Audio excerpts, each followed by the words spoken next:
Hi guys, Artiar here. So for this video, we'll be looking at the Endgame PvE Abilimon Pirority tier list for 3.4.18. So previously, I made the Abilimon Pirority tier list is for 3.4.11, which is already 7 patch away, and this is around like 4 months ago. So saw some comments asking for Abilimon tier list. So here it is.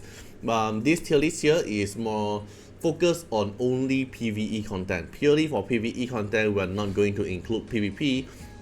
And this PvE consideration here, we have the highest priority, which is going to be Falsetto Fantasy, then Ritual Miracle Speedrun, then Desolate Land, then the last one will be Trial. These are the 4 major PvE content in our game.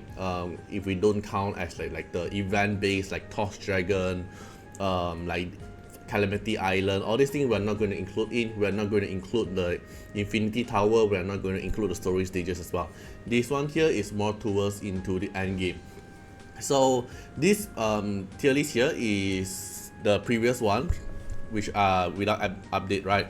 And then we have some new Esper since then, like since the Anomaly, and then we have like the Championship Esper here, and then the newest until is going to be Suicide. So we're going to add them into our tier list today.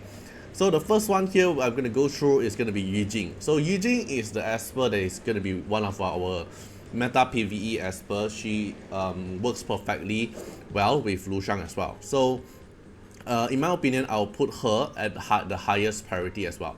But keep note, your Eugene here have to be D3. Divinity 3 first, then you only go for her Abilimon. But why am I putting her so high? Because her S1 and S3, S1 if you skill her up, the AP push from her skill is very important. If you skill up her S3, the S3 reduced by 1 turn is also very important, because most likely you're going to build her with Ocean Wave, right? And then you want her to reduce her turn so she can spam S3 more often. More S3 means more bonus turn. More bonus turns means your DPS going to do more damage. So overall, your Eugene going to have max skill. But before max skill, keep note your Eugene gonna have D3 minimum, then you just all in for her Abilimon. Then for Luang here, our meta PvE god as well, but in my opinion, I don't think you need to skill him up. You don't really need his skill, you just leave him aside with 0 speed maybe, or you want to build him fast, but she don't provide anything other than his passive. So in my opinion, I'll put him at the rank of without Steel Strong, because he don't really need any Abilimon to actually work in our PvE content. Then for Bidao here, definitely instantly go to the waste, because he don't really provide anything good in the PvE content. He's like Hilda, but in a stone version, because Hilda is a poison and sleep. Bidao is true damage and stone, but he don't really provide too much of a value. So in my opinion, just instantly to the waste. Next one, Meta Leading. So Meta Leading really depends on do you use him or not. So in my perspective, if I'm using Meta Leading, it's usually in Propator, or maybe in other Falsetto Fantasy bosses if you really want as well. But if you're Meta Leading, most likely you want him to actually max skill for his maximum damage output. I'll put him in second priority, because like it is good, like his skill damage is good, but in terms of highest priority, if we look at the other Esper here that we are using more often, his value doesn't come in that high priority. Like he is good, but without skill up, he's lower damage obviously, but everything in his kit is already working. Unlike Eugene here, you need to increase her skill for the AP push, you need to increase her skill for the CD reduction. Lilin here doesn't really need that, it's more about his damage, because he don't have skill cooldown. He only get locked by his own mechanics, so it's more about his equipment instead of his skill up. But if you want more DPS output, obviously Meta Leading skill up is important. Then next one, Meta Yuntron here, I would say is a waste. Like he's purely a PvP Esper, and in PvP you don't really need his skill up as well, because he only does damage in his skill. But his role isn't a damage dealer, his role is more like a protection defender and more like a damage sponge or heal. And all those things, your Abilimon skill up won't affect to your healing amount, your damage reduction amount. All those is more about reso based, so totally wasted if you Abilimon on him. So Warlock, I would say without still strong, because in PvE content, Warlock is actually pretty nice. Like the crit rate, the crit damage, the extra damage the from his passive provide, the crit rate, resist, debuff, everything is very nice, and all this doesn't rely on the skill up. You don't really need the skill up for him to work. I would say without still strong, if you have Warlock and if you don't have like the other meta PvE Esper yet, then Warlock is actually a pretty good Esper, but you don't need to skill him up. Then for Nathaniel here, if for PvE content, so purely for PvE content, I would say it's a waste, because I'm not going to consider in the tower content, right? So I'm not going to put him in the priority rank. Like in Falsetto Fantasy, you're not going to use Nathaniel. In Ritual Miracle Speedrun, in Desert Land, you're not going to use Nathaniel as well. So in PvE wise, if you're a PvE player, skilling up Nathaniel is a total waste. And to be honest, without the skill up, he can still one-shot most of the PvE as PvE game mode, like in tower content. Nathaniel most likely is going to one-shot them, so you don't really need a skill up on him. It's a waste.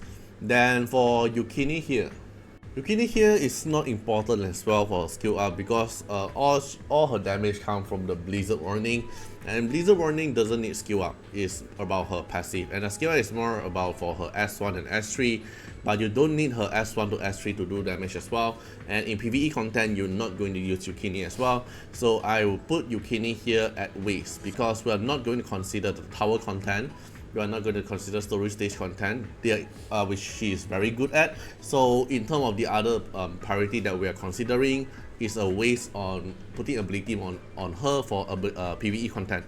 Then for Swee here, I would say S3 is enough. Like even without R6, he can be pretty decent in Fafnir, because he can't get debuff, which means he's gonna very protective in Fafnir for more to early to mid-game player. And Desert Land, he have his own value as well. Like in S3, you can spam S3 for harmony set, and the S3 damage from here is very important. So overall, I would say it's S3 enough. It's not really that broken in the PvE content, but I would say he have his own position in Fafnir speedrun, in the Desert Land as well, have his own position. If you really like Swee and if you don't have the other meta DPS yet, he is kind of like a pretty good replacement. Okay, then the next one is gonna be Minguo. So Minguo here, I'll put him as the highest priority as well. One of our best AoE damage dealer. He's performing very well in our Torch Dragon as well, and also the Frozen Crucible. He's doing a very good job as one of the best DPS in the game, the free Shimmer Esper. Even though in Falsetto Fantasy we're not using him yet, but I think we're gonna use him once he reached the R6 value and his Divinate we're slowly gathering from the point workshop. Then we will start to see his value, because he really need a lot of stacks, and we can already see how strong his DPS is. It's even higher than Elif in the Frozen Crucible. So every skill up on him is very important. The S1 is strong, the S3 is strong. So highest priority in my opinion. Then the last one here is 𝐀𝐁𝐈𝐋𝐈𝐌𝐻𝐍. Another Shimmer here, I'm gonna put her at the highest priority as well. It's not because of her damage, it's because she can rotate her skill a lot more faster, because most likely in Desolate Land, right, you want to get the damage taken increased to the boss as soon as possible. So most likely we're gonna build her in Ocean Wave. So if you can skill her up with her S3, so she can reduce 1 turn cooldown, so she can spam the S3 more often, means extra damage taken for the boss, which is very good. I highly recommend you to actually max 𝐀𝐁𝐈𝐋𝐈𝐌 S3 minimum. If you max her S1 but you fail to went into the S3, then you have to keep investing on her. But if you S3 her, is already good. But why am I still putting her at highest priority instead of S3 is enough? Because most likely in Desert Land, your 𝐀𝐁𝐈𝐋𝐈𝐌 is going to build very fast, and every single damage on your team actually matters, because it multiplies by 18. So if your S1 and S3 damage is even higher, means more multiplier and a little bit min-maxing score for your Desolate Land as well. So I'll put her as the highest priority in my opinion. So that's all for this video here. We already covered all the new Esper we have currently since the previous patch when we are making the Abilimon tier list. Alright, so keep note, this is just a purely PvE Abilimon tier list. For the PvP one, I'll make the other one for it. So hope you guys enjoyed the video. Feel free to comment down what you guys think about it, and see you guys in the next one. Bye bye. Special thanks for the direct support on the YouTube membership. So for the benefactor of Artiar, which is JNMP, Yakichiba Tales, Epic Bullet Boy, thank you so much for your support. And for the supporter or patron of Artiar, which is Louis Schneider, Agni, Code Wilderness, Wang Tamer, Ziggy, Kamaruki, Sunwatts, Rimu, Chawny, Antonio Winterspoon, Von Hexa, Cragran, Riku Fred X Iris, Calamity, Rocco Stenzions, thank you so much for your support. Special thanks for the direct support on the live stream super chat for the latest tag. Thank you so much for Code Wilderness, Calamity, Agni, Love Fatima, Fatima Little Underwear, Bloods, Riku Fred, Chawny. Thank you so much for your support.